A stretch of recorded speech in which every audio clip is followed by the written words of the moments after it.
Assalamualaikum warahmatullahi taala wabarakatuh. Kembali ke YouTube channel gue MP18 Junior. Dan hari ini gue tayang lagi. Hari ini segmentasinya berbeda lagi karena gue akan ngebahas daripada perubahan Toyota dan yang akan dilakukan Toyota ketika Toyota berbenah melihat mobil Cina dan melihat mobil Korea lebih atraktif pada tahun ini, ya. Tapi sebelumnya jangan lupa klik tombol subscribe karena tombol subscribe itu gratis dan tombol subscribe akan mendukung daripada MP18 Junior untuk terus berkarya, ya. Dan bisa perlu berlama-lama, langsung saja kita ke penjelasan daripada penjelasan yang akan kita sampaikan. Tapi sebelumnya gua agak sedikit melihat ya sekarang segmentasi mobil daripada Toyota, Honda, dari pokoknya mobil-mobil yang dipakai oleh mobil-mobil Jepang lah. Sekarang agak sedikit ketar-ketir karena mereka mempunyai segmentasi mereka tidak jauh seperti segmentasi sebelumnya. Kurang lebih maksudnya begini. Jadi tidak ada selalu perubahan yang atraktif kalau yang gue lihat, ya. Kenapa bisa seperti itu? Kalau yang gue lihat memang misalnya Honda daripada Honda mobil gitu. Honda mobil itu mungkin namanya mungkin berbeda ya. Namanya sama, misalnya Toyota atau Toyota Rush atau Rush yang berbeda, dan misalnya angkanya berbeda atau apa. Tapi kalau gue lihat, kalau Toyota ini mungkin dari sisi pandangan gue ya, atau sisi pandangan kalian, Toyota sekarang lebih condong tidak jauh berbeda dengan apa yang mereka lakukan, dan tidak ada atraktif yang dia tunjukkan atau dia tonjolkan. Jadi kalau yang gue lihat sih sangat jauh sekali. Makanya mereka berkumpul di Toyota ini agar mempunyai segmentasi, agar mobil-mobil Korea dan mobil-mobil Cina tidak semakin terdepan dalam segi bisnis, ya. Oke, langsung saja kita ke penjelasannya. Nah, ini penjelasan dari gua secara terperinci dan detailnya. Toyota menyadari mobil Cina dan Korea tambah atraktif. Untuk itu, Toyota mulai berbenah dan menyelamatkan teknologi yang kian canggih di mobilnya. Kehadiran mobil Cina dan Korea belakangan makin masif di Indonesia. Kenapa? Mobil Cina terlihat makin agresif memenuhi pasar otomotif dalam negeri. Dari sisi harga, khususnya mobil Cina ditawarkan lebih murah selain harganya yang miring. Mobil Cina juga menyajikan penampilan kekinian dan teknologi yang cukup canggih. Begitupun dengan mobil-mobil Korea yang belakangan terlihat kian menarik dengan tampilan yang futuristik. Tak heran kalau mobil-mobil Cina maupun Korea menjadi primadona baru di mata sebagian masyarakat dalam negeri. Raksasa otomotif asal Jepang Toyota menyadari hal itu. Toyota pun rupanya tak tinggal diam dan langsung berbenah dan dengan cara menyelamatkan teknologi yang makin canggih di line up mobilnya. Saya kemudian menyadari produk kami kurang atraktif di area kokpit, butuh lebih banyak fitur dibanding produk Cina dan Korea. Jadi kami kebut dengan teknologi inteligensi dan mulai tahun depan, yang mana masih rahasia, kami akan meningkatkan hal-hal teknis di Indonesia, ungkap Presiden Toyota Daihatsu Engineering and Manufacturing TDM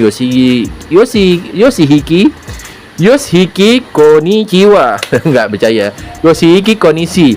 Yoshihiki rupanya mengetahui hal itu dari salah satu penggunaan mobil listrik merek Cina ataupun Korea. Ada beragam hal yang menjadi nilai tambahan bagi mobil listrik Cina dan Korea. Saat saya ke Jakarta, ada pelanggan yang juga punya BEV mobil listrik atau mobil listrik, ya, BEV, ya. Dan dia sangat tertarik dengan tawaran tak cuma dari elektriknya tapi juga kokpitnya, interiornya seperti multimedia. Interiornya menurut sang pelanggan sangat bagus, terang Yoshiki lagi. Langkah Toyota untuk berbenah agar tak ketinggalan dengan produser Cina atau Korea tidak sekadar mendandani tampilan dan performa mobilnya. Rencananya Toyota bakal mendirikan pabrik baterai kendaraan listrik di Indonesia. Nantinya pabrik baterai Toyota di Indonesia bakal digunakan untuk memenuhi kebutuhan kendaraan listrik di kawasan Asia. Menurut Toyota, khususnya regional Asia, dari sisi baterai kami ingin memanfaatkan baterai CATL Indonesia untuk kendaraan elektrik kami. Ini strategi saat ini, jelas Yoshiki, ya.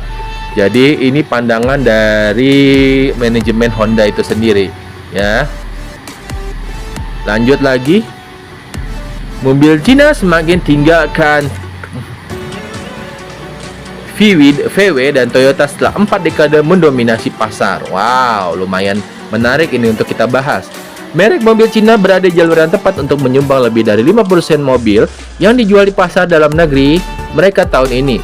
Dominasi mobil listrik merek Cina menjadi salah satu faktornya. Konsultasi AlixPartners mengatakan hal itu akan menjadikan pertama kalinya pembuat mobil Cina menguasai sebagian pasar mobil Cina yang merupakan pasar terbesar di dunia. Wow, selama 4 dekade terakhir pasar mobil Cina didominasi oleh merek global yang sudah mapan seperti VW dan Toyota yang beroperasi dalam usaha patungan dengan mitra Cina. Namun harga mobil merek Cina yang kompetitif, meluncurkan model baru yang lebih cepat, dan munculnya produsen mobil listrik domestik BYD, NIO, dan XPeng Motors telah mengubah dinamika mereka mobil buatan Cina. Bahkan Cina telah melewati Jepang sebagai pengekspor otomotif terbesar di dunia pada kuartal pertama tahun ini. Wow, hati-hati nih Jepang ya. AlixPartners memperkirakan penjualan mobil secara keseluruhan di Cina akan tumbuh 3% tahun ini menjadi 24,9 juta kendaraan. Angka itu menunjukkan penjualan mobil di negara itu telah pulih ke tingkat penjualan sebelum COVID-19. Diperkirakan pertumbuhan penjualan mobil di Cina menjadi 30,6 juta kendaraan pada tahun 2030, ketika diproyeksikan lebih dari setengah kendaraan yang dijual di Cina adalah EV. Pasar Cina untuk segmen yang disebut kendaraan energi baru termasuk hybrida, plug-in, dan listrik murni telah mendapat manfaat dari subsidi pemerintah sebesar 57 miliar dolar AS selama 2016 hingga 2022. Sebaliknya pemerintah AS telah memberikan subsidi sebesar 12 miliar dolar AS kepada selama kurun waktu, dari kata AlixPartners. Tetapi pembuatan EV Cina juga mendapatkan dukungan dari pemerintah pada pengembangan fitur-fitur seperti sistem bantuan pengemudi canggih, bahkan pada mobil yang lebih murah. Daya saing itu akan membuat pembuat mobil Cina sebagai pengganggu daripada mobil bagi pembuat mobil global yang sudah mapan di tahun-tahun mendatang, seperti hasilnya yaitu adalah Tesla, kata Stephen Dier yang mengepalai konsultasi otomotif AlixPartners di Asia. Akan menjadi yang terbaik bagi merek asing untuk belajar dari startup EV Cina yang baru jika mereka ingin bertahan di Cina atau menghadapi dampak gangguan dari merek tersebut di pasar dalam negeri mereka, kata Dyer lagi. Dyer memperkirakan penjualan tahunan mobil bermerek Cina di pasar luar negeri akan tumbuh menjadi 9 juta kendaraan. Pada tahun 2030 itu akan membuat merek Cina menguasai 30% pangsa global, dan pangsa pasar 50% di Eropa, 19% di Amerika Selatan, dan 19% di Asia Tenggara dan Asia Selatan. Menurut Dyer, pasar Cina juga menghadapi kelebihan kapasitas besar-besaran dan diperkirakan akan terjadi gelombang konsolidasi.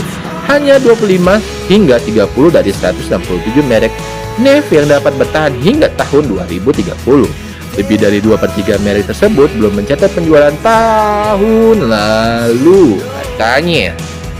Oke, wow, menarik juga segmentasi ini ya. Nah, mobil Cina ini semakin tinggalkan yang namanya VW yang dari Jerman dan Toyota setelah 4 dekade mendominasi pasar. Wow, amazing menurut gua. Merek mobil Cina berada di jalur yang tepat untuk menyumbang lebih dari 50% mobil yang dijual di pasar dalam negeri mereka. Tahun ini dominasi mobil listrik EV merek Cina menjadi salah satu faktor penyebabnya.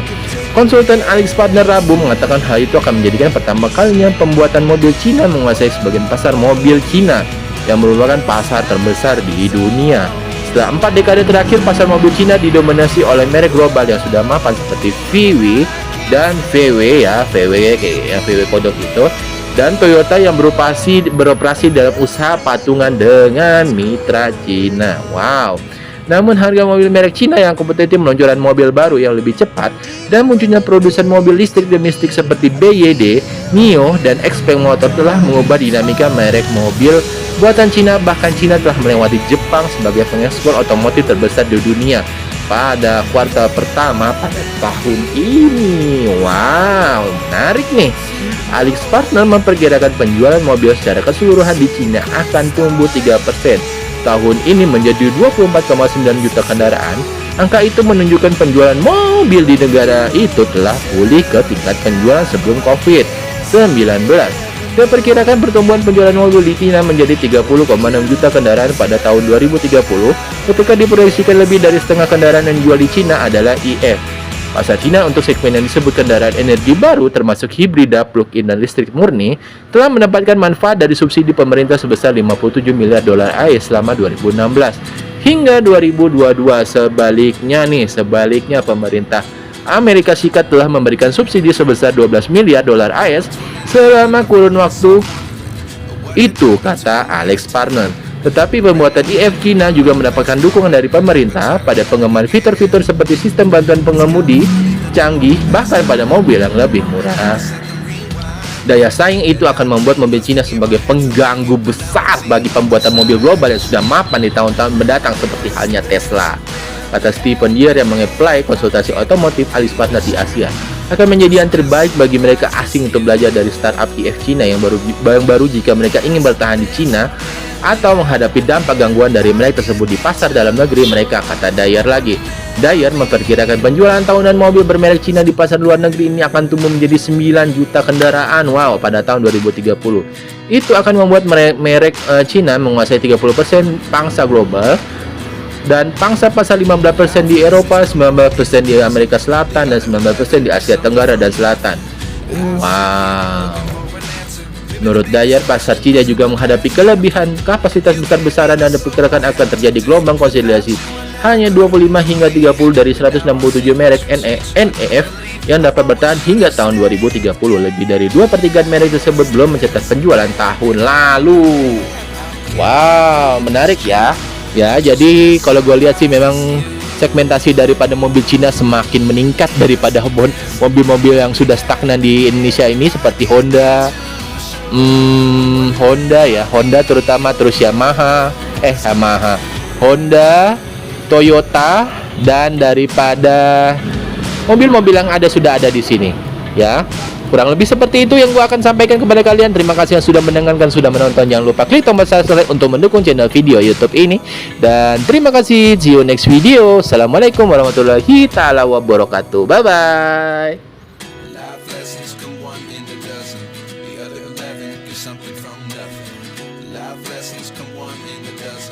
The other 11 give something from nothing.